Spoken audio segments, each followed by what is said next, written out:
Welcome to our second episode, Fight COVID-19 Without a Vaccine.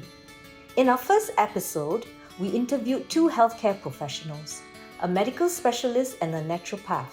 We also interviewed a pastor on spiritual health and its link to mental and physical health. Without a vaccine for the next 1 to 2 years, they all advise that we should strengthen our immune system to resist COVID-19. Building a strong immune system requires a holistic approach. Today, a mental health professional and a TCM physician will share their perspective on fighting COVID-19 without a vaccine. Stay tuned to find out more.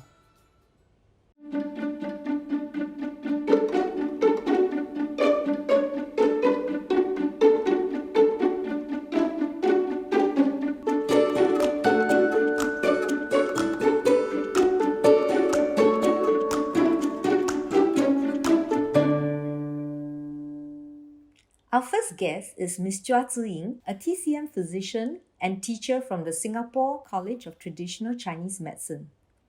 Physician Chua practices at the Zhonghua Medical Institution in Singapore. She represents a new generation of TCM physicians where they study TCM together with modern science. Physician Chua, can you tell us how is traditional Chinese medicine different from modern or allopathic medicine? So traditional Chinese medicine originated from central China more than 3,000 years ago. It uses ancient Chinese philosophies such as yin-yang and 5 elements to direct diagnosis and treatment methods as well. It includes many different types of treatment methods, including the use of herbs, cupping, acupuncture, tuina, so on and so forth. And it's very known for personalized treatment. Modern medicine, compared to modern medicine, right? Modern medicine is very based on the scientific approach. So with the scientific approach, your drugs are actually targeting the middle of the bell curve. So like a bell curve, in the middle are the majority of the population. But there are some symptoms that the people from the two ends of the bell curve, they experience these symptoms, and modern medicine is unable to target these people. But one of the more significant differences that I would like to share with you is that TCM views things from a very holistic viewpoint, acknowledging that our body is actually part of the universe as well. We also acknowledge that we are part of our surroundings and nature. So the patterns that you see in nature can also be reflected in our body as well. You can talk about the menstrual cycle. Some people call it the moon cycle because a regular period is supposed to be about 28 days, which is very similar to the number of days it takes for the moon to revolve around Earth. So if your menstrual cycle is like very irregular, it means that maybe your body is not in tune with nature anymore. And then that's when we want to use TCM or some natural methods to bring your body back in tune with nature again. Since a vaccine may not be available until 1 to 2 years' time, from the TCM perspective, what can we do to protect ourselves from COVID-19? There's a formula called 玉屏风散. It's very commonly used to boost the immune system. It boosts the qi and helps to prevent us from getting viral diseases. Okay? And some traditional families also incorporate certain herbal soups. So they add maybe ginseng or they add huang qi, or it's more commonly known as bei qi. They just add it to their soups. Besides this, we can also do some simple breathing exercises. Okay, so some deep breathing exercises. In TCM, the lungs and the large intestines are actually a pair of good friends. So we also call them internally and externally related to each other. Make sure that you have smooth bowel movements, meaning you should go to number 2 every day. So make sure you get enough water, get enough fiber, and you eat regular meal. If we are infected with COVID-19 and start to experience early and mild symptoms such as the loss of our smell and taste and a dry cough and maybe a mild fever, what can we do to prevent the disease from becoming worse? Let me just put the disclaimer out there first. As a TCM physician, we are not allowed to give primary health care to COVID patients. We can only rely on supportive care to relieve symptoms and also our own immune system to fight off the virus. So when we prescribe herbal formulas, right, we have to look at the full picture. So for example, some people experience loss of appetite or diarrhea. or even anxiety. If you experience no other accompanying symptoms and you just have dry cough, you have a bit of fever, you have blocked nose or a bit of a sore throat, you can try using this formula, which is called Sang If that person has an underlying health condition such as diabetes, heart disease, and high blood pressure, and he just got infected, what advice would you give them? What you want to do is to lessen the load on the other systems, because now all the body's energy is being directed at our immune system to fight off the disease. Now you want to get enough fiber so that you ensure that your bowel movements are smooth. Make sure you get enough nutrients which are in the form of leafy green vegetables and beans. Make sure the beans are well cooked, soaked overnight, well cooked so that they are very soft and easy to digest. You can also take foods such as Chinese yam or huaishan and lianzi, which are lotus seeds or lotus root as well. In TCM, according to the 5 elements, the spleen is actually in charge of your digestion. You take care of the mother, then it will take care of its child. During the Wuhan lockdown in China, the China Daily reported that TCM herbal decoctions were given to thousands of COVID-19 patients to help them recover from the disease. Jingfeng Paidu Tang was one of the 6 TCM decoctions used. I understand that Jingfeng Paidu Tang is a traditional decoction commonly used to treat the common flu. Can you share with us about the healing properties of the herbs? So from the name itself, Qingfei means to clear the lung. So more specifically, it means to clear heat from the lung. Okay, and then Paidu means to detoxify or to get rid of toxins.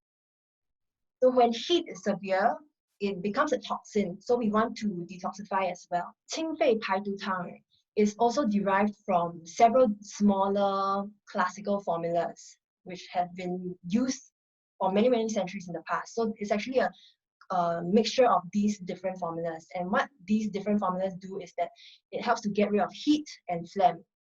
Okay, there's also another group of herbs in Qingfei Paidu Tang, and this group actually acts a bit like diuretic. Okay, so what it means is that it helps people to urinate more often. You have to be clear on that. The diuretics in modern medicine and TCM is different. Okay, one of the characteristics of COVID-19 is that it resulted in patients having a very white tongue coating. So the tongue is also one part of the body that TCM physicians will look at. And other than this white tongue coating, patients also have lack of appetite and then diarrhea also. So these symptoms are actually a sign of dampness in the body. So very simplistically speaking, these so-called diuretic herbs help to get rid of this dampness by making the body get rid of fluids through urination. At supermarkets, we can buy pre-packed Chinese herbs to brew tonic soups. How effective are these herbal tonics? I would say they are effective as long as you know how to use them. If you're just using it as a supplement, of course, there's not really many side effects for these herbs. Okay, but if you already have a chronic disease or something more serious, then you might want to seek help from a physician to understand your condition better. There's a saying where if you know yourself and you know the enemy, right, then half the battle is won. In Chinese, it's called 知己知彼，百战不殆. So it's similar to the battle against COVID-19 or any other disease for the matter. You not only have to understand the disease, but you have to understand yourself as well. So for example, if you know you have a young constitution, you get heaty very easily, you get pimples very easily, or you get ulcers very easily, or nosebleeds very easily. So it could point to you having a young constitution. So if you take a lot of herbal tonics, right, herbal tonics tend to be more warming. So they cause more heat in the body.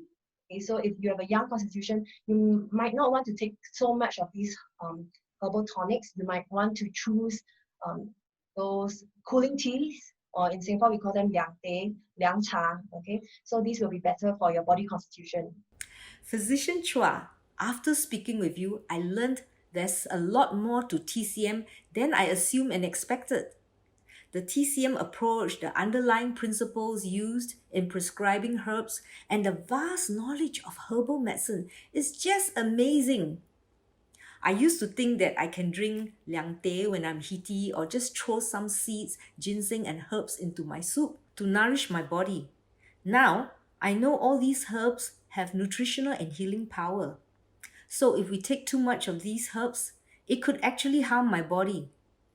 I'm more mindful now that if I want to use herbs to improve my health or treat a health problem, it's better I consult a TCM physician first. Any last words to close our session? So I would encourage people to have an open mind and make sure that if you do buy herbs, make sure you get it from a reputable source. So actually food has a lot of healing properties, okay? So if you know more about TCM, it's like increasing your knowledge about food itself. Our next guest is Dr. Chris Fong, a clinical psychologist of more than 20 years. Because of his work in these four industry sectors, Dr. Chris Fong is able to offer a strategic view of emerging trends in organizational behavior and mental health brought on by COVID-19 pandemic. The Straits Times recently reported that COVID-19 and its lockdowns are exacting a toll on mental health among people in Singapore and around the world.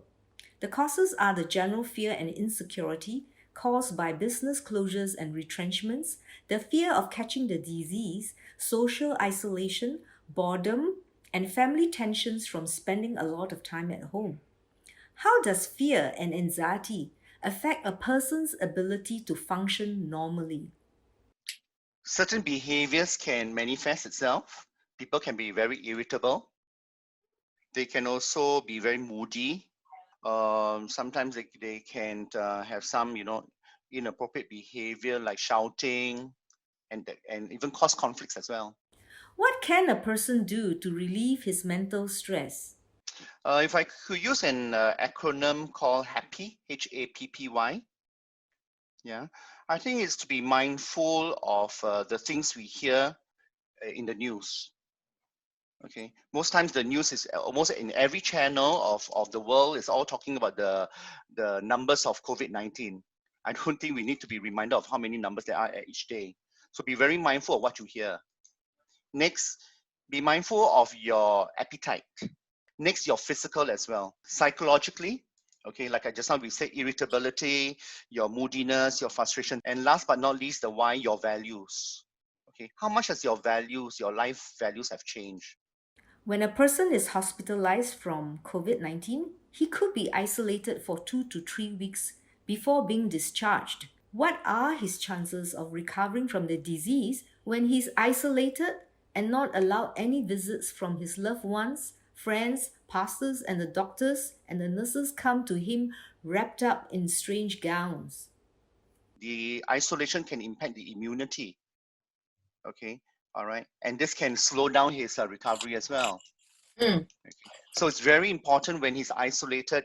He has some form of connection with the outside world through his, his social media, his handphone. Okay, to at least to talk to somebody. Yes.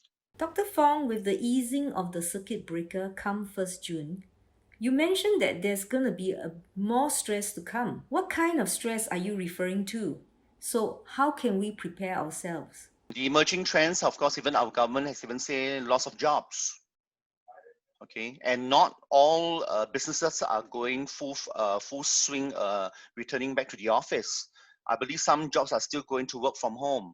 So we need to prepare these ourselves. What do we put in place in the event of an eventuality of a job lost? Upgrading your CV, preparing yourself for job interviews. So don't wait until after post COVID-19, the 1st of June, and then we start preparing.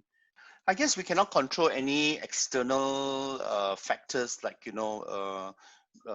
business being affected, job loss. Okay, we cannot control these external antecedents. But I think on our own individually, what we can control, okay, is actually our core values, our priorities of life, namely, okay, our family, our future, our fitness, and our finances. Okay, look into these four areas of our lives. Okay, what is priority right now? Okay, always when you put the priorities, the top two, the two top F's, those are actually issues that need to be addressed. That means they are urgent. All right. Anything which is the 3 and the 4, the other two F's on the 3 and 4, they're not so important. I think, if there was a word to represent your question, the word change. Change can come anytime. Okay. Change cannot necessarily be COVID-19. When these things happen, calibrate your values. Okay. In the context of these 4 F's. You must manage these 4 F's very closely. The family, your finances, your future, your fitness. Because underlining, these are the things that actually causes the stress and anxiety actually. I want to believe that any person who's affected by a job loss, the first one will be, of course, the future. That's his job. Now, the question is then, what is he going to do about that particular F which is right on top there? You know, does he need certain kind of assistance, like I say, outplacement assistance, you know, helping him to review his CV and rewrite the CV, okay, and his communication skills in applying for jobs. Yeah, I think those things must come first. I mean, that's what he can do while at home if he has suspicion that his job's going to be lost. Now, number 2, which is with the finances part, okay, it's until he lands on his job, he will get his finances. But till then, he's got bills to pay. So he needs to, if he doesn't know how to manage his finances, I would usually advise my clients to go and seek a financial advisor. Thank you, Dr. Chris Fong. Let's get mentally prepared for the lockdown to ease up. After hearing from 5 experts in episode 1 and 2, the road to fortifying our defenses against COVID-19 begins now. Before we are infected, before we face more stress. When the lockdown starts to lift in stages, we will see more job losses and more business closures. Mental health and family relationships will suffer if we are not prepared, psychologically and financially. For our next episode, we will get some practical advice from a HR professional and a financial advisor on how to navigate some of these challenges. Please subscribe to our channel to be notified of our coming episodes. This is Wisdom for Health signing off now. Stay home, stay healthy.